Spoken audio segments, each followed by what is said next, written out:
ನಮಸ್ಕಾರ, ನೀವು ನೋಡ್ತಾ ಇದ್ದೀರಾ ನ್ಯೂಸ್ 18 ಡಿಜಿಟಲ್ ಕಂಟೆಂಟ್. ನಾನು ಮೈಸೂರಿನ ಪ್ರತಿನಿಧಿ ಆನಂದ. ವಿಶ್ವವಿಖ್ಯಾತ ನಾಡಹಬ್ಬ ದಸರಾಗೆ ಈಗಾಗಲೇ ದಿನಗಣನೆ ಆರಂಭ ಆಗಿದೆ. ಮೈಸೂರು ಜಿಲ್ಲೆಯ ಹುಣಸೂರು ತಾಲೂಕಿನ ನಾಗರಹೊಳೆ ಹೆಬ್ಬಾಗಿಲು ವೀರನ ಹೊಸಳ್ಳಿಯಲ್ಲಿ ಇಂದು ಗಜಪಡೆಗೆ ಅದ್ಧೂರಿ ಪೂಜೆಯನ್ನು ಸಲ್ಲಿಸುವ ಮುಖಾಂತರ ದಸರಾ ಗಜಪಡೆಗೆ ವಿದ್ಯುತ್ ಚಾಲನೆಯನ್ನ ಮೈಸೂರು ಜಿಲ್ಲಾ ಉಸ್ತುವಾರಿ ಸಚಿವರಾದ ಯತೀಂದ್ರ ಸಿದ್ದರಾಮಯ್ಯನವರು ಕೊಟ್ಟಿರುವಂಥದ್ದು. ಈಗಾಗಲೇ ಮೊದಲ ಹಂತದಲ್ಲಿ 9 ಆನೆಗಳು ಮೈಸೂರಿನಂತ ಈಗಾಗಲೇ ದಾಪುಗಾಲನ್ನ ಹೇಳ್ತಾ ಇದೆ.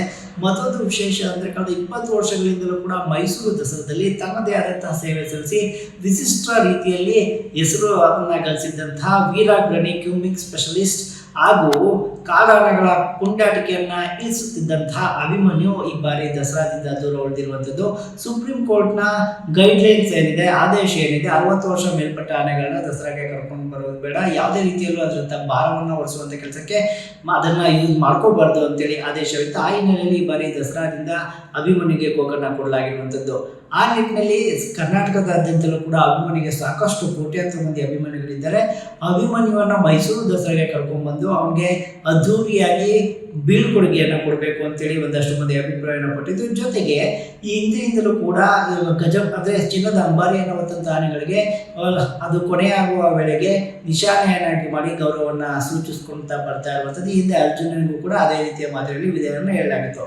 ಆ ಹಿನ್ನೆಲೆಯಲ್ಲಿ ಸದ್ಯ ಅಭಿಮನ್ಯು ಕೂಡ ನಿಶಾನೆಯನ್ನಾಗಿ ಮಾಡಿಕೊಂಡು ದಸರಾಗೆ ಕರ್ಕೊಂಡು ಬರಬೇಕು ಅನ್ನುವಂಥ ಕೂಗು ಈಗಾಗಲೇ ಇರುವಂಥದ್ದು. ಸದ್ಯ ಇದಕ್ಕೆ ಪ್ರತಿಕ್ರಿಯೆಯನ್ನು ನೀಡಿರುವಂತಹ ಯತೀಂದ್ರ ಸಿದ್ದರಾಮಯ್ಯನವರು, ನಾನು ಇದನ್ನು ಸರ್ಕಾರದ ಗಮನಕ್ಕೊಮ್ಮೆ ತರ್ತೀನಿ, ಹಿರಿಯ ಅಧಿಕಾರಿಗಳ ಜೊತೆಗೂ ಕೂಡ ಚರ್ಚೆ ಮಾಡ್ತೀನಿ, ಸುಪ್ರೀಂ ಕೋರ್ಟ್ನ ಗೈಡ್ಲೈನ್ಸ್ ಉಲ್ಲಂಘನೆ ಆಗೋ ರೀತಿಯಲ್ಲಿ ನಿಶಾನೆಯಾಗಿ ಕರೆದುಕೊಂಡು ಬರುವ ಸಾಧ್ಯತೆ ಇದ್ದರೆ ಅಭಿಮನ್ಯನ್ನ ಕರ್ಕೊಂಡು ಬರುವಂಥ ಕೆಲಸ ಕೂಡ ಮುಂದಾಗ್ತೀವಿ ಅಂತೇಳಿ ಹೇಳಿರುವಂಥದ್ದು. ಇದು ಒಂದು ಕಡೆ ಇದೆ.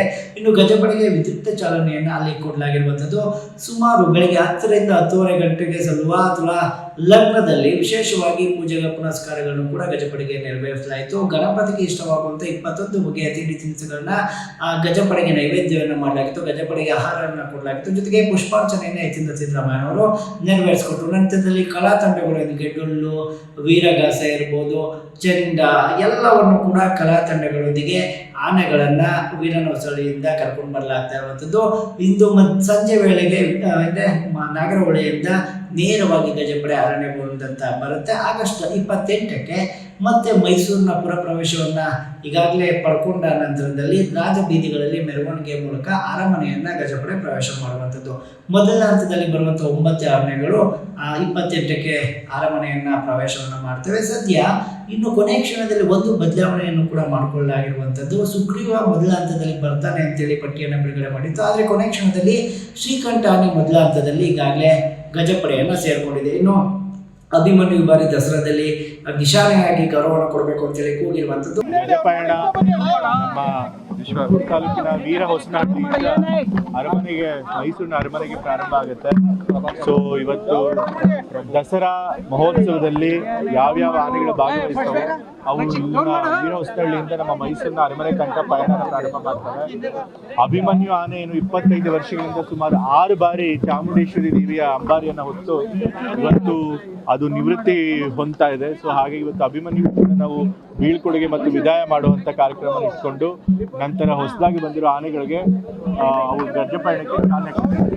ನಾಡಹಬ್ಬ ದಸರಾ 2026 ಅಂಗವಾಗಿ ಈ ವರ್ಷ ಪ್ರತಿ ವರ್ಷದಂತೆ ಕೂಡ ಈ ವರ್ಷನೂ ಕೂಡ ನಾವು ಗಜಪಯಣದ ಮುಖಾಂತರ ಮೊದಲನೇ ಹಂತದ 9 ಆನೆಗಳನ್ನು ನಾವು ಮೈಸೂರಿಗೆ ಕರ್ಕೊಂಡು ಹೋಗ್ತಾ ಇದ್ದೀವಿ. ಈ 9 ಆನೆಗಳ ಇದು ಗಜಪಯಣದಲ್ಲಿ ವಿಶೇಷವಾಗಿ ನಾವು ಅಭಿಮನ್ಯುಗೆ ಅವನು ಮಾಡಿರುವಂಥ ಸಾಹಸ ಮತ್ತು ಅವನು ದಸರಾದಲ್ಲಿ ನೀಡಿರುವಂಥ ಅವನ ಕೊಡುಗೆಯನ್ನು ಇದು ಮನಗಂಡು ಈ ವರ್ಷ ಅವನಿಗೆ ಬೀಳ್ಕೊಡುಗೆ ಕೂಡ ನಾವು ಗಜಪಯಣದಲ್ಲೇ ಮಾಡಿದ್ದೀವಿ. ಈಗ ಸದ್ಯಕ್ಕೆ ಸರ್ಕಾರ ನಮಗೆ ಅನುಮತಿ ನೀಡಿರೋದು ಗಜಪಯಣದಲ್ಲಿ ಬೀಳ್ಕೊಡುಗೆ ಸಮಾರಂಭನ ಮಾಡಿ ಈಸ್ ರಿಟೈರ್ಡು. ಯಾಕಂದರೆ ವಯಸ್ಸಾದ್ಮೇಲೆ ಎಲ್ಲರಿಗೂ ರೆಸ್ಟ್ ಬೇಕಾಗುತ್ತೆ. ಸೊ ಹಾಗಾಗಿ ಅದಕ್ಕೆ ವಿಶ್ರಾಂತಿ ಅವಶ್ಯಕತೆ ಇದೆ ಅಂತ ಹೇಳಿಬಿಟ್ಟು ಸೊ ಈಗ ಇಲ್ಲಿ ಪರ್ಮಿಷನ್ ಕೊಟ್ಟಿದ್ದಾರೆ. ಹಾಗಾಗಿ ನಾವು ಇಲ್ಲಿ ಬೀಳ್ಕೊಡುಗೆ ಸಮಾರಂಭನ ಮಾಡಿದ್ದೀವಿ. ಮುಂದಿನ ದಿನಗಳಲ್ಲಿ ಸಾರ್ವಜನಿಕರು ಅಭಿಮಾನಿಗಳ ಒಂದು ಆಸೆಯನ್ನು ಸರ್ಕಾರ ಈಡೇರಿಸುತ್ತಾ ಅಭಿಮಾನಿಗೆ ನಿಶಾನೆಯಾಗಿ ದಸರಾದಲ್ಲಿ ಬಳಸಿಕೊಂಡು ಅದಕ್ಕೆ ಮತ್ತೊಮ್ಮೆ ವಿದಾಯವನ್ನ ಹೇಳಲಾಗುತ್ತೆ ಅನ್ನುವಂಥದ್ದನ್ನ ಕಾದು ನೋಡಬೇಕಾಗಿದೆ. ನಿರ್ಭೀತ, ನಿಷ್ಪಕ್ಷಪಾತ, ವಿಶ್ವಾಸಾರ್ಹ ಸುದ್ದಿಗಳಿಗೆ ಹೆಸರಾಗಿರುವ ನ್ಯೂಸ್ 18 ಕನ್ನಡ ಈಗ ಆಪ್ನಲ್ಲೂ ಲಭ್ಯವಿದೆ. ದಯವಿಟ್ಟು ಇಲ್ಲಿರುವ QR ಕೋಡ್ನ ಸ್ಕ್ಯಾನ್ ಮಾಡಿಕೊಂಡು ಆಪ್ ಡೌನ್ಲೋಡ್ ಮಾಡೋದಕ್ಕೆ ಮರಿಬೇಡಿ. ನಿಮ್ಮ ಬೆಂಬಲ ಹೀಗೆ ಸದಾ ನಮ್ಮೊಂದಿಗಿರಲಿ. ಧನ್ಯವಾದ.